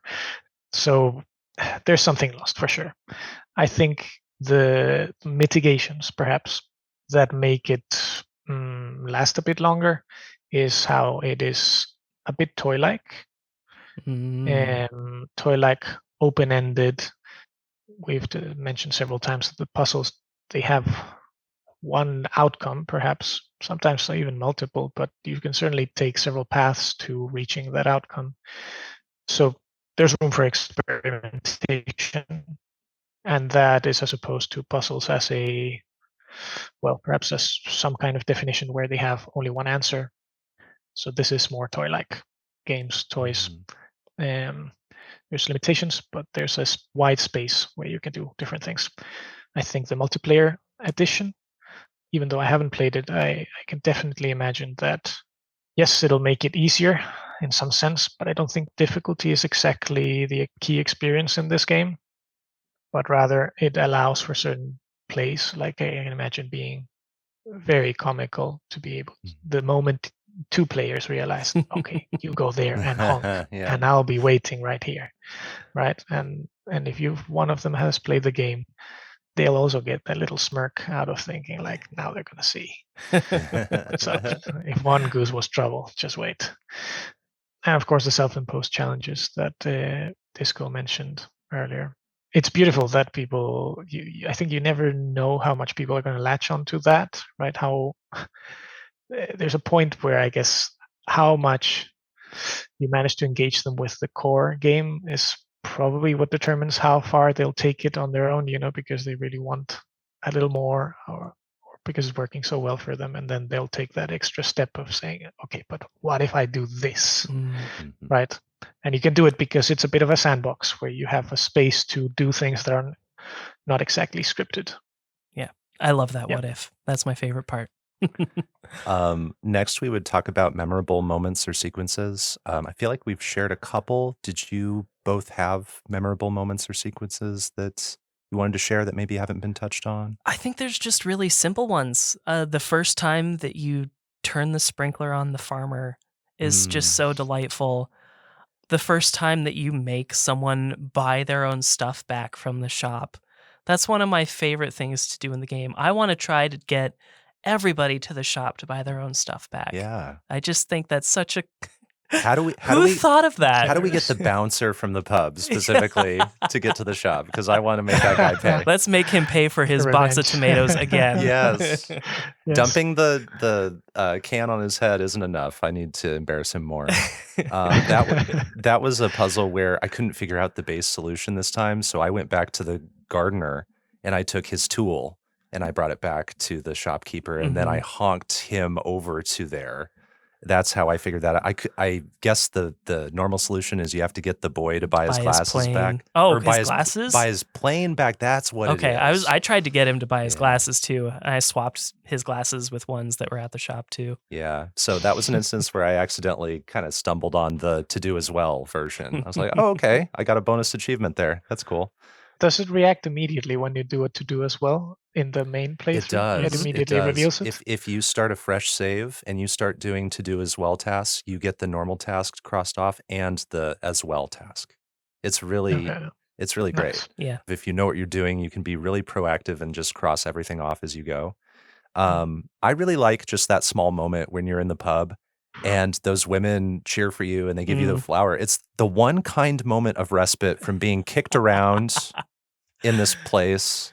It's like the one place where humans are nice to you and just like, Yeah. oh, look, a goose. Let's have a nice moment with a goose right now. And that shows a lot of personality you don't see elsewhere. We have touched on it, but I will not go all the way to the ending. But the part after the pub, there is a certain unsettling feeling that grows as you approach this strange miniature version of the town, and that's a little strange. And you explore it, and there's not much to do. And then, as you head back, how the music changes, and Yeah. it makes Mhm. it before you see what's happening. The music already got in my head. I think I had my partner next to me, and I said, "Something's off. What is happening? I feel like I'm in danger now." And then that's exactly what happens. So it's like, okay, mission accomplished by the music design, right? Yeah, I agree. And then they turn the tables on you, and it somehow is like the whole world has changed a little bit, Mhm. right? Which is another ingredient of like they're alive. You are only a passenger, one more in this space, right? Because now the gates that you head immediately for the gate you saw, this time it's going to be open. I'm just going Mhm. to take the shortcut. I know my way around. Nope. Yeah. They've Yeah. closed it all off. Yeah. They've repaired, the ramp you built between the gardens. It's Oh, fixed, and you're like, yes. what? What do I do now? No. What to put down? My Yeah. beautiful So path. Yeah. exactly. All my work. It's my favorite moment in this game, I think. It's a sequence, really. And it's one of my favorite sequences in all of games, I think. It's just one I think back to. I've thought back to it for years now since I first played it in 2021. I think that's where we'll wrap up, Oscar. Lastly, we'd just like you to, again, remind people about What the Car, where they can play What the Car, and tell people anything else that you want to say right now. Yeah. So What the Car, What the Golf, they're both on Apple Arcade. They are both on Steam, and What the Golf is on, I don't know, I think pretty much every platform at this point. So you get to pick. They're silly games. Golf is a game for people who hate golf. We know nothing about golf, and we also practically none of us know how to drive at the company. I think we have sadly broken that pattern recently, but it was nice while it lasted. And yeah, thank you for having me. It was nice chatting. Oscar, this was an absolute pleasure. Yeah, Thank you so much. Such great fun. Thank you for taking the time to record with us today. Yes, and good luck with your next game development projects. It sounds like you're very excited, and we're very excited. And I'm very proud of you. Yes. Yes. Congratulations. Thank you. Well, that's our review of Untitled Goose Game. You can play it on PC, Mac, Switch, PS4, and Xbox One. Oscar rated it a 9.5. DiscoCola rated it a 10. I rated it an 8.5. That's the end of this episode of Underplayed. You can find more of our episodes at kzum.org/underplayed and on common podcast platforms like Spotify or Apple Podcasts. Our music was composed by Jack Rodenberg. Our art comes from Onimochi. Underplayed is on Twitter, Instagram, and Threads at UnderplayedPod. You can find me in those places at BoPo, that's BO_PO. And I am at DiscoCola in all of those places as well, including Backloggd, where this game, Untitled Goose Game, is on my top 100 indie games, and my very, very short list of games that changed my DNA. Next time, we'll have 2 more secret games to review, and our featured game will be Papers, Please, a puzzle simulation game developed by Lucas Pope. Until then, everyone, keep on playing.